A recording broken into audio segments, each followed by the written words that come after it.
Bhagavate Vasudevaya. Om Namo Bhagavate Vasudevaya.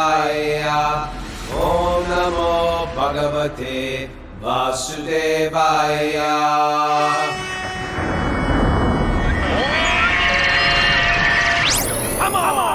Live from Super Soul Farm. This is Wisdom of the Sages, a daily yoga podcast with your host Raghunath and co-host and senior educator at the Bhakti Center in New York City, Kaustubha. Welcome to our show. Welcome to the Srimad Bhagavatam, everyone. It's Trivia Tuesday, where we will try to stump people with trivia on the Srimad Bhagavatam. Actually, we're just going to dive into the Srimad Bhagavatam today. Kaustubha, welcome. How are you doing? I'm doing fine, thank you. We have our walk on Wednesday tomorrow with Bhakti Ed. Bhakti Ed's got a great story.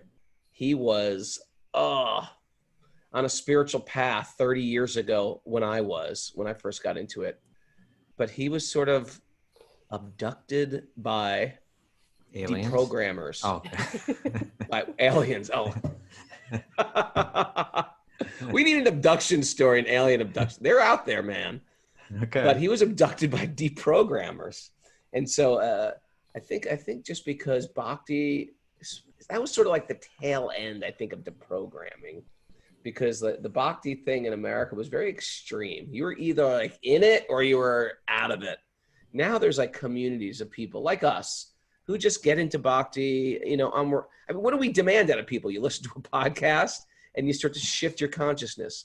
But I think in the old days, there was this thing where like, you have to join our little cult. It was sort of culty, truthfully. And, but there were these deprogrammers who try to like snap you out of it because you've been brainwashed. And so he was sort of like, but let's be clear. Let's be clear about it. It actually was kidnapping and like some kind of form of total mental abuse is what was going on. Well, right now, I mean, if that ever happened nowadays, you would have these guys arrested. It's lawsuits. Think, right? Well, I don't know if his thing was kidnapping. There have been things where they, maybe not his grab case, you, put you in a car, put a bag over your head. Almost all the cases were like that. I think in my generation, like in the 80s, it wasn't maybe so extreme, but I'm not sure. But we're gonna. What do you think? They just went up and started talking to you? No, they grabbed you and they took you away and they brought you to some. No, I think sometimes they led you to secret places, and all of a sudden it's like with your parents, it's like this intervention. Like an intervention. Okay, I've never heard the intervention stories, but I've heard plenty of the other ones. Yeah, I've heard. Yeah. We should make it anyway. He's going to tell a little bit of story, and now he came full circle back from Wisdom of the Sages after a 30-year hiatus, but he was still on a God quest. It was like, I'll get into anything except Krishna. So anyway, we're going to bring Bhakti Ed tomorrow because he's all over our message board and Discord thread, and he's got an interesting story, and it relates to my first getting into it as well. And I met him many years ago, 30 years ago. Anyway, you're that guy. Yeah, it was like that. You're that guy. So that's Walk-In Wednesday. That's Walk-In Wednesday. He's going to walk in for about 10 minutes and tell a little bit of his story. I don't know how he's going to tell all that in 10 minutes, but it should be interesting. He's going to give us the cliff notes. Okay. All right, let's dive in. We got a great part of the Srimad Bhagavatam today. And we start with these mantras. Narayanam namaskritya naram chava narottamam devim saraswatim vyasam tato jayam mudiraye. Before reciting the Srimad Bhagavatam, which is our very means of conquest, one should offer respectful obeisances to the personality of Godhead Narayan. Unto Narayan Rishi, the supermost human being, unto Mother Saraswati, the goddess of learning, and to Srila Vyasadeva, the author. Nasta prayeshva badreshu nityam bhagavat sevaya bhagavati uttama shloke bhaktir bhavati naishtiki. By regular attendance in classes on the Bhagavatam and by rendering service to the pure devotee, all that is troublesome to the heart is almost completely destroyed, and loving service to the personality of Godhead, who is praised with transcendental songs, is established as an irrevocable fact. Om Jnana Tamarandasya Kyananjana Salakaya Chakshurun Militam Yena Tasmai Shri Gurave Namaha. By the way, we're here on Zoom with about 104 people. This goes out to thousands more on podcasts every day. If you'd like to join us on Zoom, you're welcome to do it. You have to email Mara, and Mara's our assistant here, and she will give you the codes, the secret codes to enter in. You just have to email her at wisdomofthesages108@gmail.com. A lot of people have been writing in too, telling us their story. Mary, you had some letter you wanted to read? Yeah, I had a great letter here that we got. They say, I've been mulling over how best to acknowledge my gratitude for Wisdom of the Sages ever since I was introduced to it in Bhakti-yogi by Raghunath on the Joe Rogan podcast. I am now thankfully an other, prescribing my soul a daily dose of Wisdom of the Sages and Srimad Bhagavatam. Brief intro. I'm Neel, 56, from the Memphis, Tennessee area, married for nearly 29 years and father of 4 wonderful daughters. I have been blessed greatly, especially considering the path I was once on. I have been clean and practicing the 12 steps in my life for over 36 years, one day at a time. I was fortunate to have been introduced to the program at a young age. I'm quite certain I would not be alive today had I not. Allow me to share my experience the day I was working on my computer and listening to Joe Rogan as background noise with no idea who Raghunath was. I heard him say, "Truth is truth, soul is soul." And I thought, that's one of my truths, established while trying to find a God of my understanding. A moment later, he said, "Our spirits are on a journey to get closer to God." And I thought, okay, that's a huge one for me. But when he spoke about the God-shaped hole inside us, I really started freaking out. Bang, bang, bang, 3 in a row. And they kept coming. I get chills thinking back on it. It was so surprising and unexpected to hear these long sought-out spiritual revelations of mine being spoken back to me.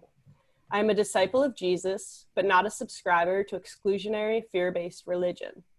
It is rare that I find someone with similar understandings. Forgive me if I share a few truths I've remembered. My soul is on a journey to get closer to God. That journey may span many lifetimes, and we travel with familiar souls. Karma is real, but so is grace. There is no hell or true separation from God. Being a servant is how to express love. The circle that includes is always right. The opposite of faith is not doubt, but certainty. I just about given up on finding fellowship with seekers who held the same beliefs, and I was okay with that. Now, out of the blue, Wisdom of the Sages showed up, and I have that fellowship. It's humbling to receive such a gift. Now, I have new purpose and recognize that I have so much to learn about Bhakti, but I'm hungry for it. I'm devoted to honor this gift with how I choose to live. Raghunath, you are the herald with the clarion call to come find Krishna. So thankful to you. You and Kaustubha, please keep on making Mara laugh. Her laughter is like an elixir to my spirit. Much love. Elixir. Much love for Jivaji too. Peace and blessings to you each. With sincere gratitude, your student, Neel Maxwell. Wow. Thank you, Neel. Wow. Beautiful. Kaustubha, the 12-step recovery program is such a parallel. If there's a Venn diagram, what do you think of it? It's just like they work so well together. It's like a Fibonacci spiral. It's not quite a Fibonacci. I think more like a Venn It doesn't work. diagram. That one doesn't work. I think Okay. No, it is amazing. It's actually very amazing. You know how those 12 steps do parallel really important concepts in the practice of bhakti, and how you see it works the same. People, deep realizations ensue from it. It's amazing. And thanks for everybody. Our Bhakti recovery thing is going so strong now. It's very impressed with it. All right, so let's dive into this. We're going to back to Arjuna and Yudhishthira. All right, so this is text. We're in Canto 1 still, creation. I'm sorry, chapter 15. We're in chapter 15. Okay, it's Canto 1, it's chapter 15. Canto 15, text. 11. We read text 10 yesterday, so we're in text 11. Yes. During our exile, Arjuna's speaking, right? Yes, Arjuna's speaking to Yudhishthira, and he's going over all these different times where Krishna was really there for them, or these special times that they passed through, or times Krishna really protected them, things like that. Yeah, Arjuna just came back and Krishna's disappeared and Arjuna's brokenhearted. He's saying during our exile, Durvas Muni, who eats with his 10,000 disciples, intrigued with our enemies, to put us in a dangerous trouble. At that time, he, Lord Krishna, simply by accepting the remnants of food, saved us.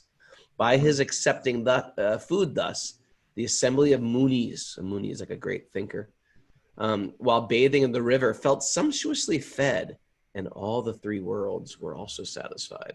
Sounds like a story there. May I tell that story? Please tell this story. It's such a good story. Durvas is such a character, and he's known as a plenary portion of Lord Shiva. Plenary means he is Lord Shiva, right? What does plenary mean? Did we have this question once? Yeah, plenary. It means.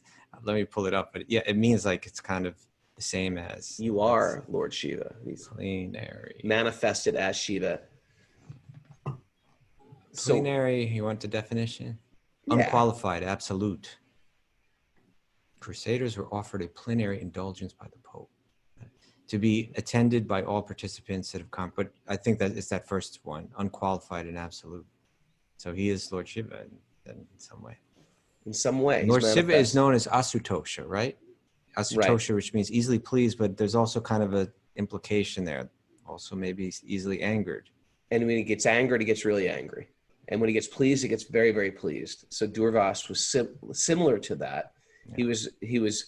He was famous for giving so many blessings and famous for giving so many, getting fiery angry. Can you imagine what he'd look like when he's walking with 10,000 disciples? He must have been so powerful looking, right? I'm trying to picture like that. And you can get a glimpse of that if you've seen even photographs of the Kumbh Mela with these, this big festival in India where a sage will come in on an elephant. And he's got thousands of disciples behind them. You can still find this type of thing in India. Have you been to Kumbh Mela?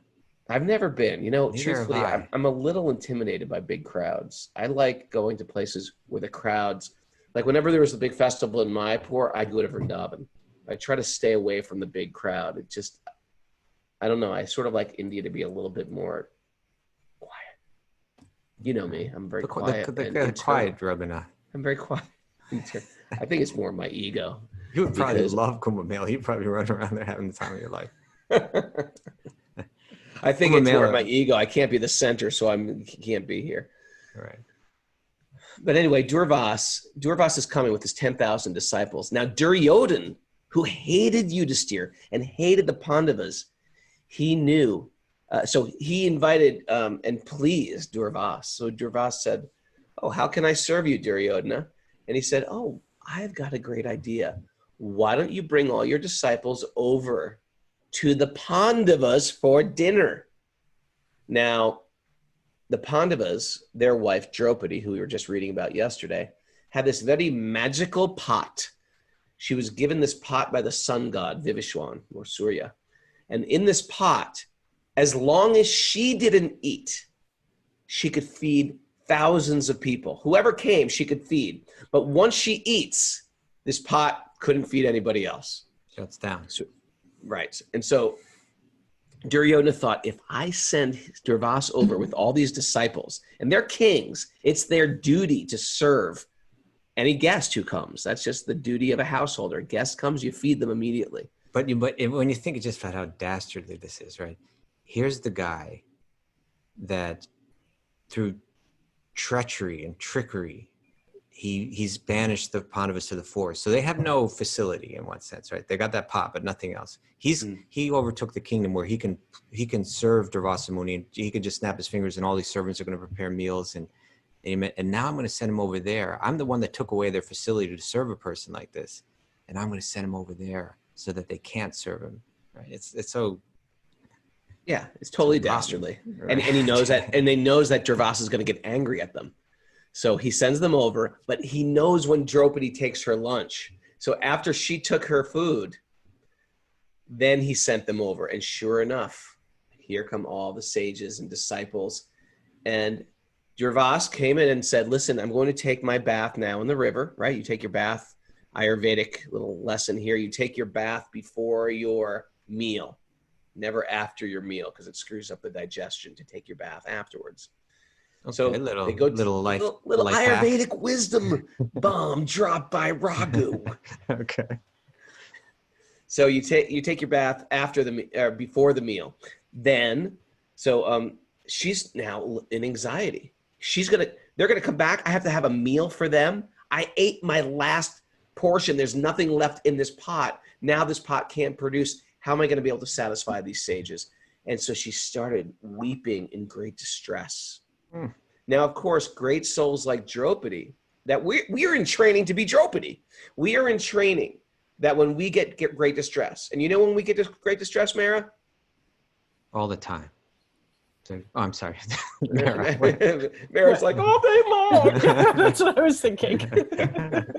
Well, we get it all day. We get it. Sometimes we have a heavy week of distress, a weekend of just a week, whatever. It comes. It rains down like the weather up here in upstate New York. Sometimes it pours, and sometimes it's a sunny day.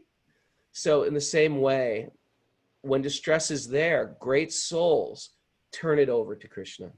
Oh, my Lord, what do I do now? What do I do? And she was weeping and weeping and weeping to Krishna because she thought, now Yudhisthira, Arjuna, they're all going to have to suffer just because I ate my meal. This is so horrible. And she's taking personal responsibility. And immediately, because she's thinking of Krishna, this is what I tell my kids. Whenever you're fearful, whenever you're scared, all you have to do is think of Krishna and Krishna will come. All you got to do is think of Krishna and Krishna will come. That's the beauty about Krishna. All you got to do is chant and Krishna is there in his mantra. And it's like inviting Krishna to your home. And Krishna came. He actually came to Draupadi. And she said, Krishna, I cannot believe you are here. And he said, how can I serve you? She says, Krishna, I want you to take care of Durvasa. And now Durvasa is going to be so angry. And he said, well, I want you to serve me too. Can you make me some food? And she said, Krishna, I have no food. That's what I'm even more distressed now. She said, go get me your magical pot. And she said, there's nothing in it, Krishna. And he said, let me see that pot. And there was nothing in except a little piece of sabji, a little vegetable in that pot stuck to the side. And Krishna picked his fingers in that pot and put it in his mouth. And he thought, oh, this is so good, Draupadi. And immediately when he put it in his mouth, all the sages that were taking bath and Durvas, they all felt like they had just eaten this massive meal. And Bhima, the brother of Arjuna, was summoned by Krishna. Krishna said, Bhima, go to the river and get all the sages and tell them it's time to eat lunch. We have a whole feast prepared for them. And Bhima said, okay. So Bhima went down to the river. All of you sages, please come right now. A great feast has been prepared for you. And all the sages were thinking, oh my God, we're stuffed. I don't know how we're stuffed. We didn't eat, but I'm stuffed. And now we're going to offend these other great souls, the Pandavas. We can't go there. Let's get out of here quick. And they all left. The idea behind this story is if Krishna is satisfied, if Bhagavan is satisfied, if God is satisfied, if Jesus is satisfied, if your higher power or your source is satisfied, if we are connected in our service through love, then everybody becomes satisfied. If we're making our offering of our actions, of our thoughts, of our deeds, if we're offering up our sadness, our distress to Krishna, our joy, our success, if we're making that an offering to God, we're not just satisfying that loving relationship with God. We're not just calling God close to us, but everybody in our life will also become satisfied. That's why our connection is the primary connection we need to make.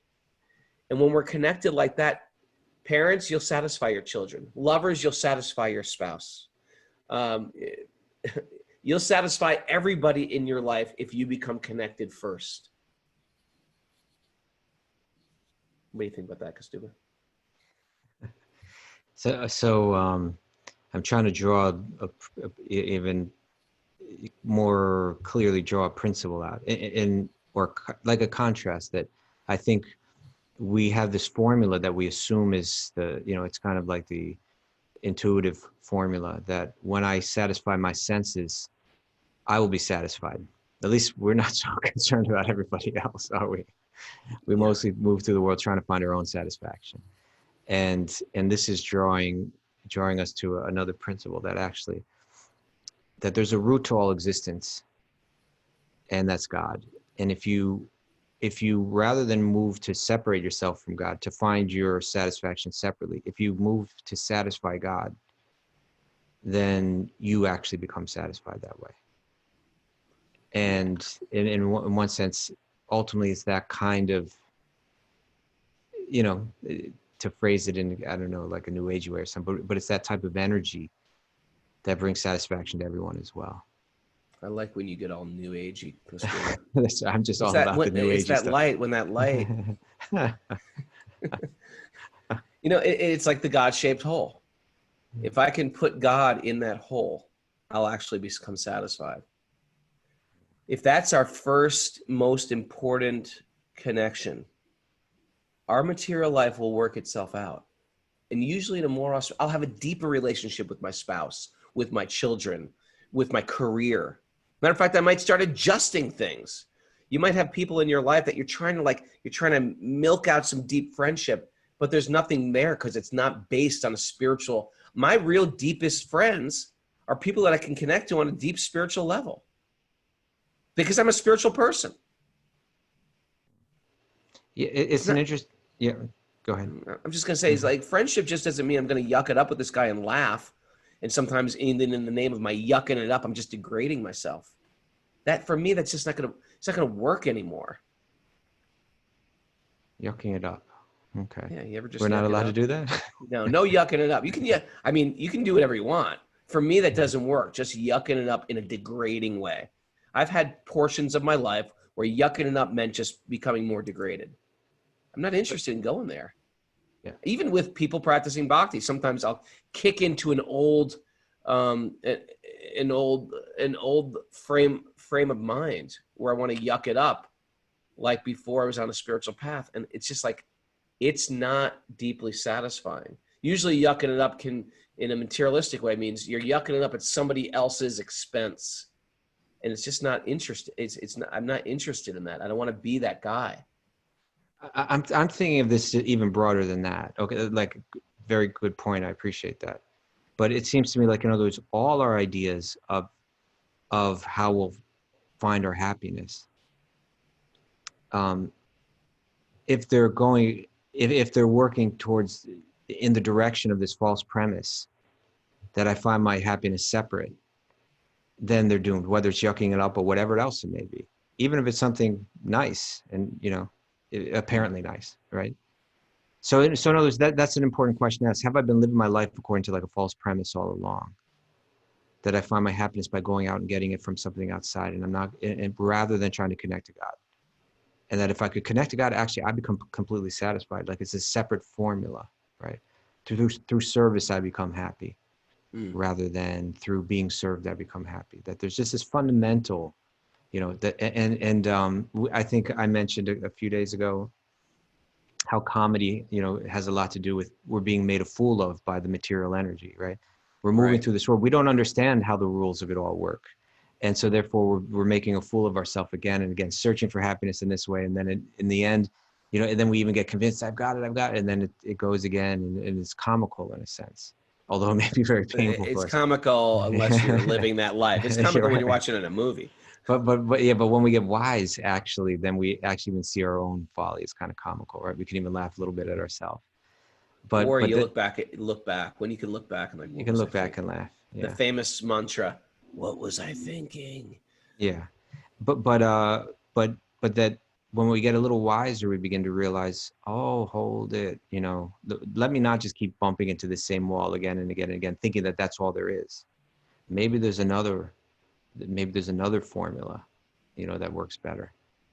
And so I think that story illustrates that in an interesting way, right? It was when Krishna was satisfied, everybody felt satisfied. When you water the root, the entire plant is watered. It's such a great, deep philosophical point told in such a fantastic story. That's why I like this culture so much. It's great stories, and you can remember that deep point from this fantastic story.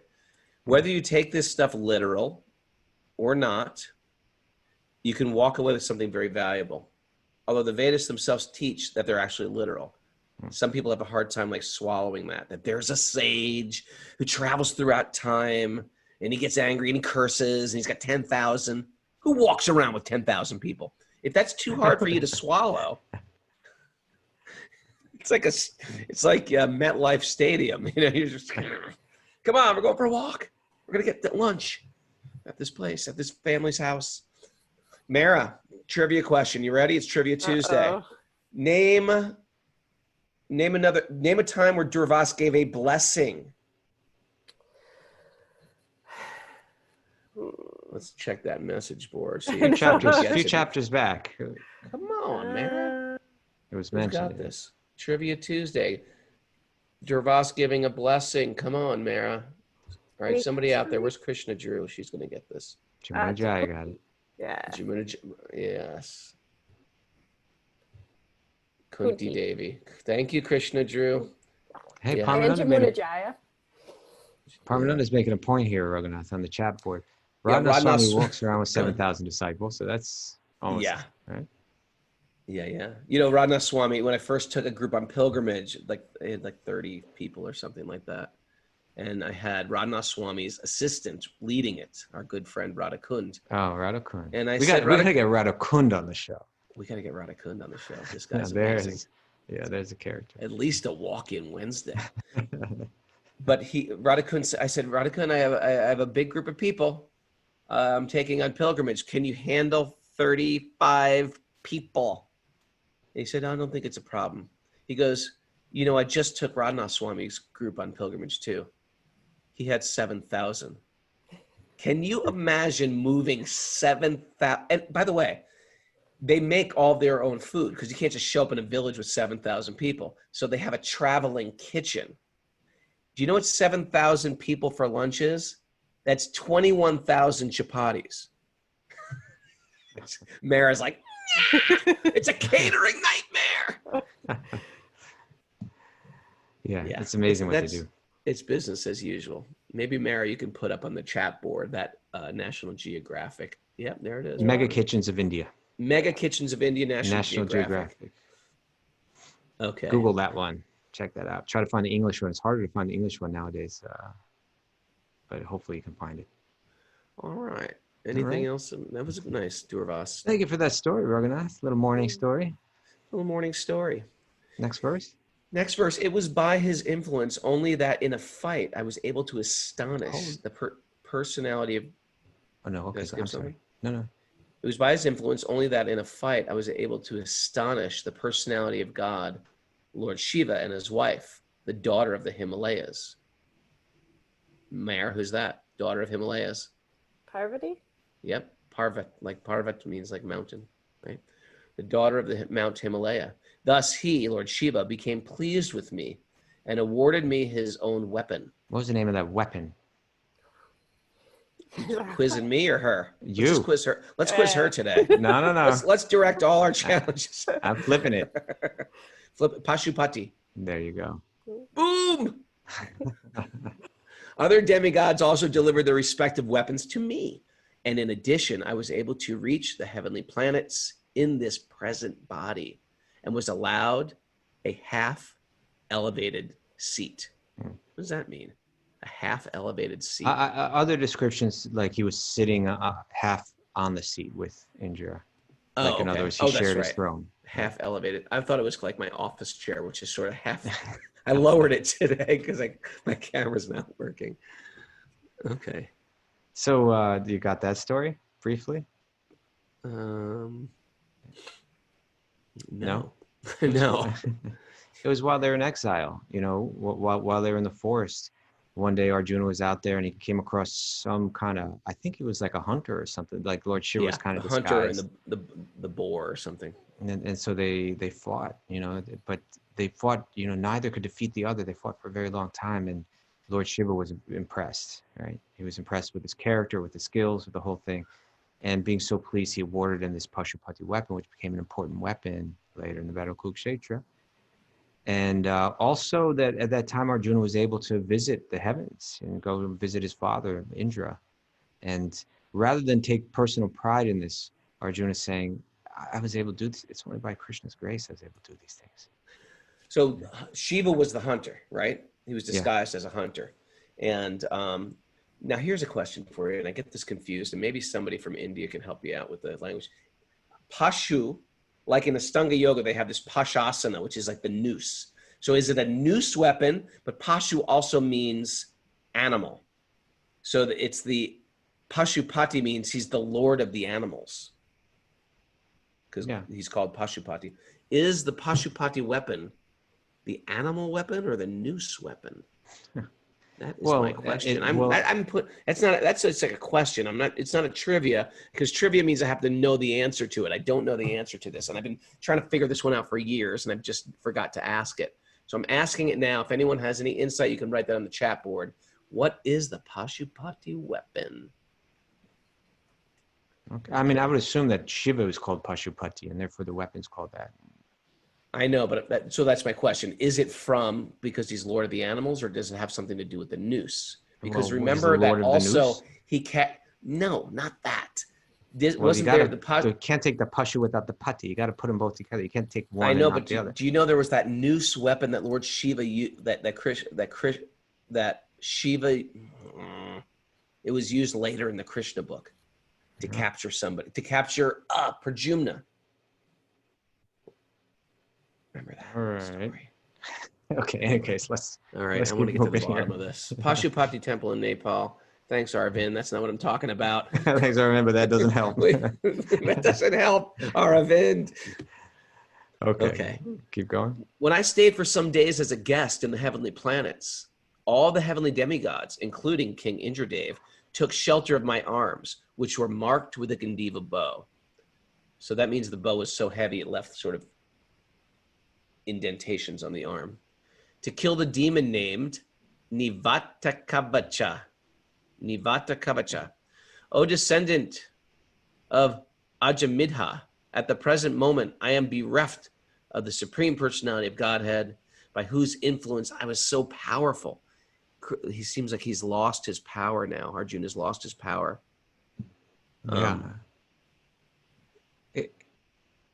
mean, there's several things you can say about this. And then when Arjuna went to the heavens, they turned to him to help them and to fight this battle. It says here the demon named Nivatakavacha, although I think that was like a whole army, basically, that he fought against.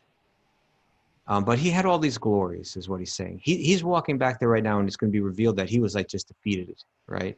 Defeated by not even warriors.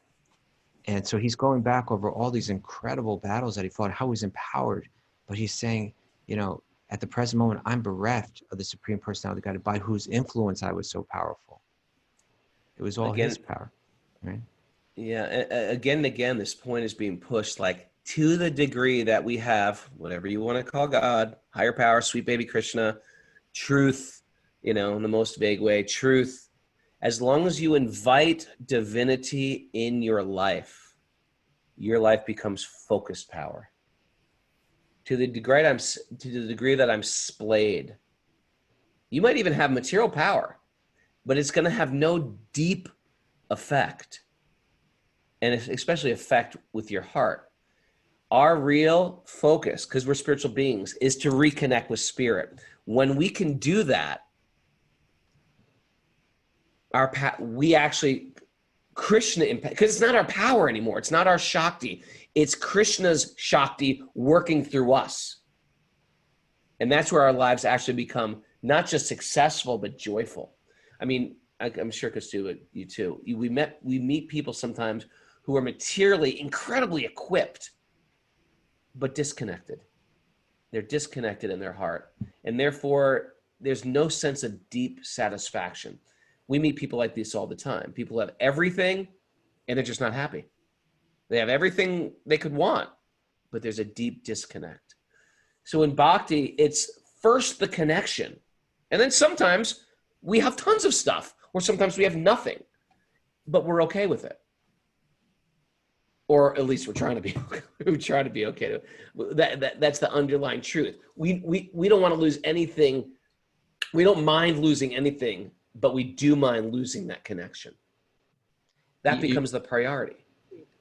And everything is meant to remind us of that connection. You know, like when I read this, especially what I think is, here's Arjuna. Now, we all have a certain amount of power or influence in this world. But Arjuna's was comparatively, he's so powerful, right? What he was able to accomplish, not only earthly. This verse is saying that even on a universal level, he was able to rise to the higher planets, fight entire armies single-handedly. I mean, we all just have a different level of influence. We generally tend, on no matter what level of influence it is, we become proud of that influence, right? They say the pauper is proud of his penny, right? Right. That's how the mind works. We become proud of anything we can do. We don't stop to think about how insignificant it is. But now Arjuna is a person comparatively, he had such influence. But now that influence has been taken away from him, right? And he's going through that right now. And he's openly, admitting it was never my influence. It was always coming from another source. Now that idea is maybe hard for a lot of people to approach, but but the yogi is saying, think about it, contemplate it. What power do you really have? How quickly can that power be removed from you? And if that's the case, is it really your power, right? And so we can see that we move through this world.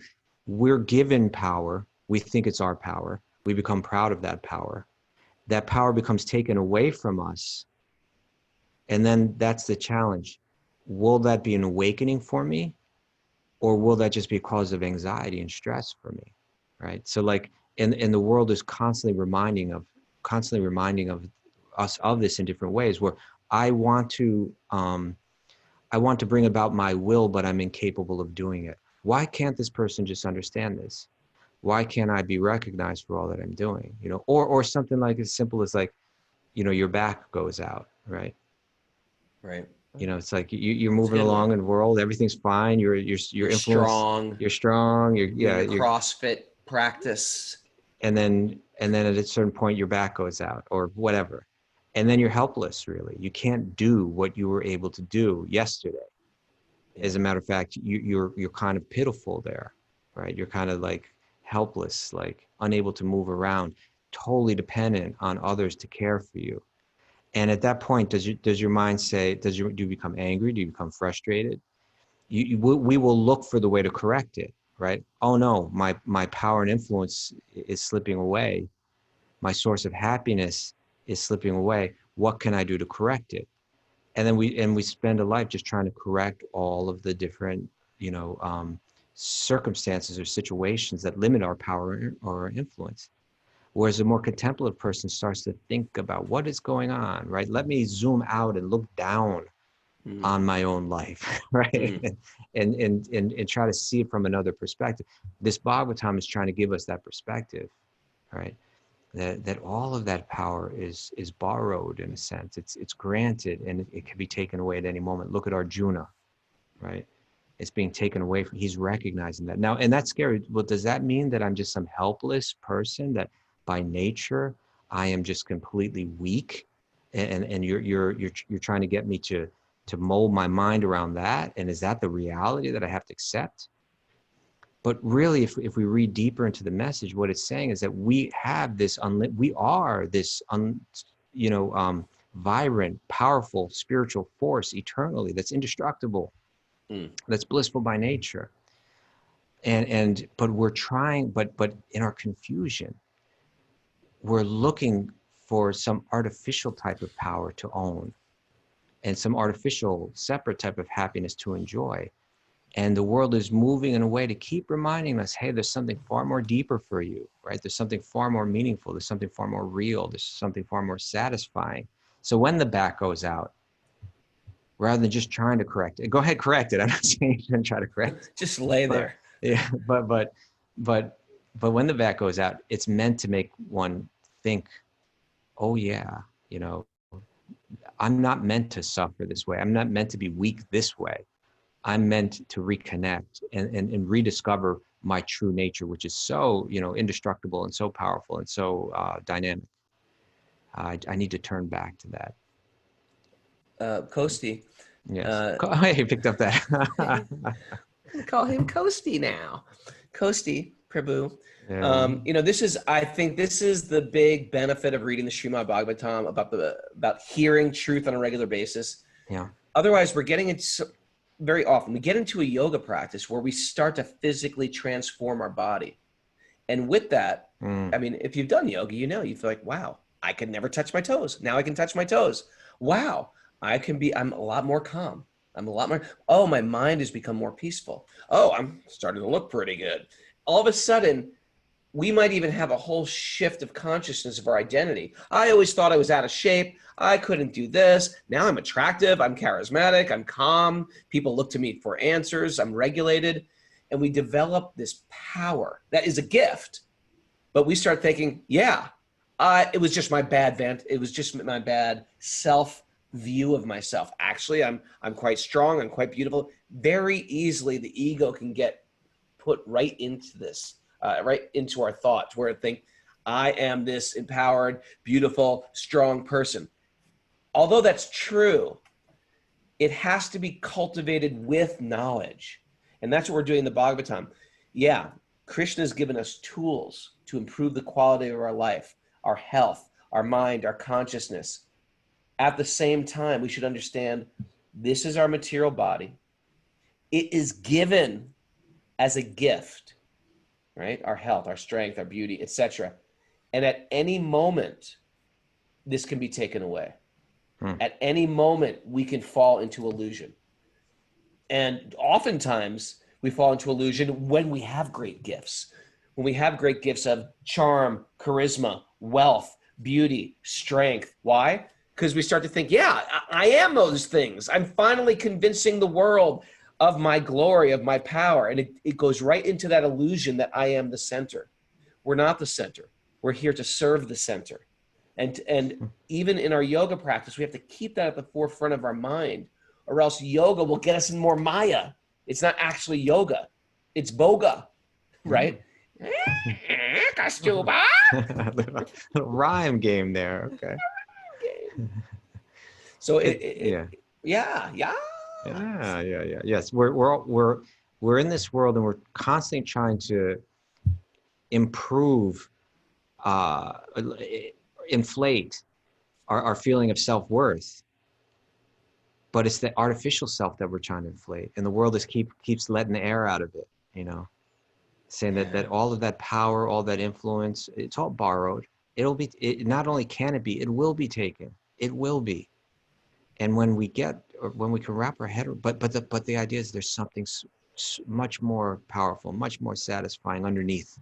So it's a blessing to be reminded to search for what's underneath. And that's how the yogi understands and processes those otherwise humiliating, right, circumstances in life. One day you're walking around, and then you just take one little false step, and now for the next 3 months you're walking around with this big huge boot. On your those people you have to wear those big boots sometimes, right? Those medical kind of. What? Like when you tear a ligament. Come on, those big. What's your problem? You never seen someone boot. with I was like, where'd you cover that one? A boot. You caught on now? You're saying okay. You hurt yourself and you got to wear like a cast boot. Yeah, whatever they call it. They call it a boot, don't they? Okay. Right? And now you look dumb, and every step you take is awkward. You want to go out, like for a fancy occasion, and you got this big stupid boot. You got this gigantic boot on. Yeah, you're going to go to the beach with your boot. Yeah, right? You want to go to swimming. Skydiving boots, dancing boots. And you're just suffering. Horrible. When will this boot? When can I get rid of this boot? So all of this is like that. We're born with a certain body. It's kind of like a boot too. We put under different circumstances. In a sense, it's humiliating, but it's for the yogi when you finally let go and say, I get it. I'm focused on the wrong thing. I've been following the wrong formula. This is here to remind me. I'm gonna learn this time. At least I'm gonna take it one step deeper, right? At least I'm gonna, even if I don't fully get it, at least I'm gonna go one step deeper with this. In the material world, they have this great miserable word called your net worth.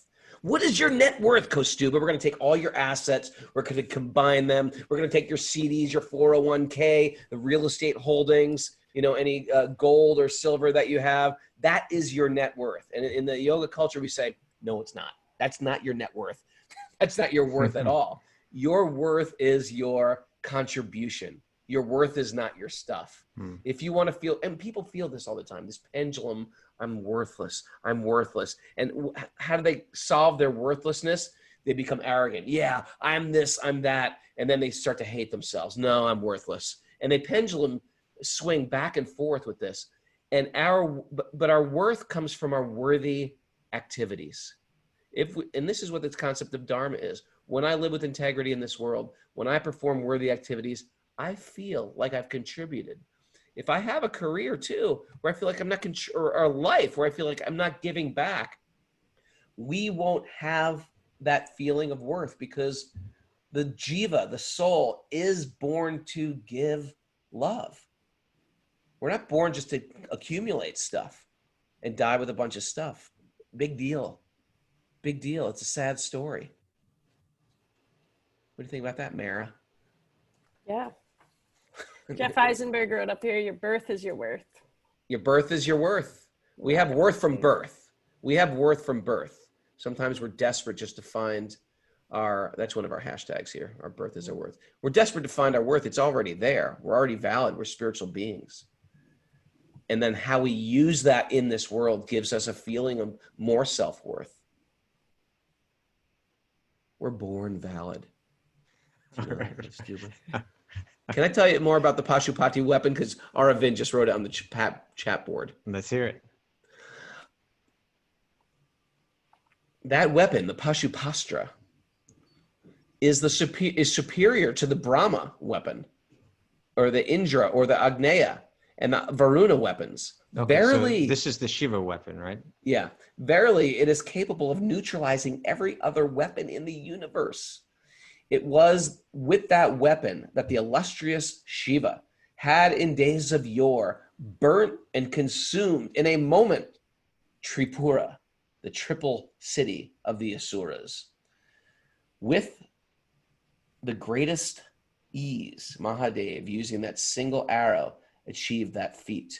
That weapon, shot by Mahadev's arms, can without doubt consume in half the time taken up by a twinkling of the eyes. He can consume the entire universe with all its mobile and immobile creatures. Well, there's it's maybe a powerful clue. weapon. Maybe that's the clue, the creatures, right? The Pashu. You were asking about the Pashu, the animals? Yeah, maybe. I still didn't get an answer from that, Aravind. Well, right there. Is it a noose? There's a clue. Yeah. No, it's not the noose. It didn't mention anything. At the end, it didn't mention anything about a noose. There's it mentioned nothing about a mobile noose and in there. immobile creatures, the animals. Right. Okay, I'm still not satisfied, but thank you for that, Aravind. He's searching the Puranic encyclopedias for us right now. I'm flipping the page. Shall we continue? Let's do it. This is text 14, if you're following along. The military strength of the Kauravas was like an ocean in which there dwelled many invincible existences. What? And thus it was insurmountable. But because of his friendship, I, seated on the chariot, was able to cross over that ocean. And only by his grace was I able to regain the cows and also collect by force many helmets of the kings, which were bedecked with jewels that were sources of all brilliance. Kaustubha, explain. Well, there are two stories here, right? I think the first sentence is referring to the Battle of Kurukshetra, where Arjuna had to fight against all these incredibly powerful opponents. But he actually met those same opponents on the battlefield at an earlier time, right? Yeah. And that was when, and I think we told the story, and we only have 4 minutes, so I'm going to have to give it very brief. But, you know, the Pandavas were exiled to go into the forest for 12 years. And then the stipulation was on the 13th year, they would have to live in public in disguise. And if they were discovered, they'd have to go back out for another 12 years. It always comes back to disguises, doesn't it? There's No, always it like a doesn't. disguise going on in the Vedas. So the Pandavas were in disguise. They were all living in the kingdom of Virata. And and they were each had a different role and a different disguise. And Arjuna's disguise, you know, was actually as a dance teacher, and there's a whole backstory to that and everything. By the way, this is the best story of the entire Mahabharata. You might as well just dive right into it here. And so, you know, not what you expect from, you know, a powerful warrior. You know, he's a dance teacher, but while that was the king Virata had a son that was not so powerful. You know, he was a warrior, but nothing too impressive. And at that time, and it was coming to the time where the year was almost up. The 13th year was almost up, which meant that the Pandavas could come out of exile. And so Duryodhana, knowing this, he gathered together, you know, these other very powerful, including Drona and Bhishma, and they all went out to try to draw. They figured if they had the suspicion that they were in that Virata kingdom, if they stole all the cows, then Arjuna would have to come out and expose himself. And then they could exile him for another 12 years. Need to interrupt for a second. He wasn't just a dance teacher. He was like, what was it? A drag queen? Like he was like, I don't know if you could call it a drag queen. Not a drag queen, but a eunuch. But he was like what was he? It was what is a eunuch? What is a eunuch? Mara, you can look it up, but I believe it's kind of like a man without the male genitalia. But he dressed very garish, didn't he? I don't know about how he dressed, but you know, we had 4 minutes, and you had to. Well, that's a big part of the story. It's a big part of the story. Let's say that for whatever reason, he was very effeminate in some way, right? He wasn't like, whatever it was, he wasn't seen as a powerful warrior. He was seen as like this effeminate dance teacher. And so, so all these warriors came. They were taking the cows, and when they heard about that, they're like, oh, we need to, you know, the king says, oh, I'll send my son. What was his name? I forget now. Uttara Kumar. Is it? Yeah, because that's where and Uttara was his brother. Well, he had another name, but Uttara Kumar means the young Uttara, and then Uttara was her sister was married Abhimanyu. Okay, so anyway, they sent the son, but Yudhishthira knows there's no way the son is going to be able to stand up to Drona and Karna and Bhishma and Duryodhana. So he says, oh, make sure you take the dance teacher with you. You know, make sure and it's like, what? Well, he could drive the chariot. He's actually really good at it. So yeah, he's a really good chariot driver. But he was putting on his armor like he didn't know how to put it on. He was putting it on backwards. Terrified.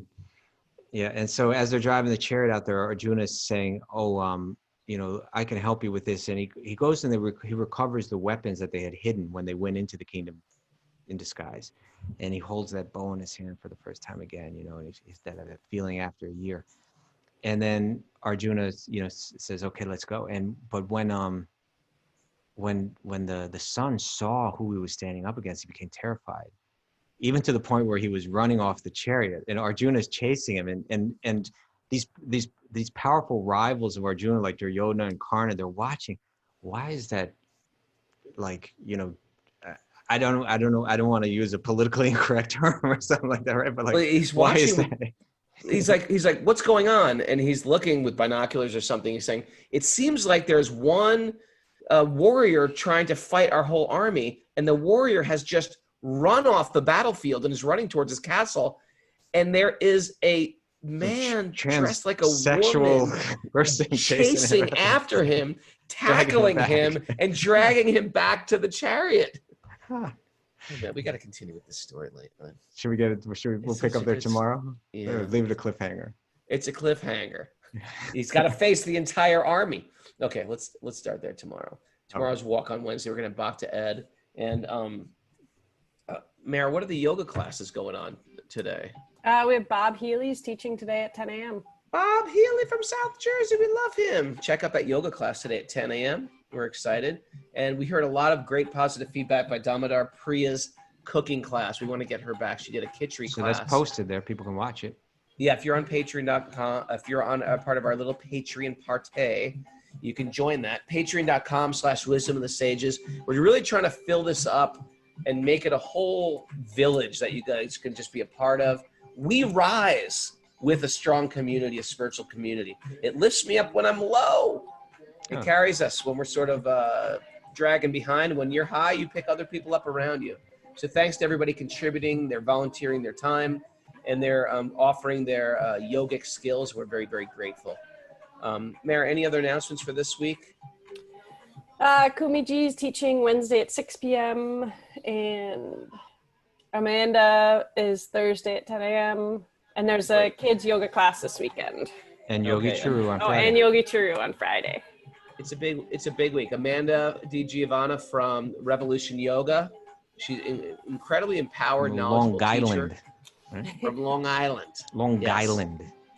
And Kumi from Veda Yoga in Los Angeles.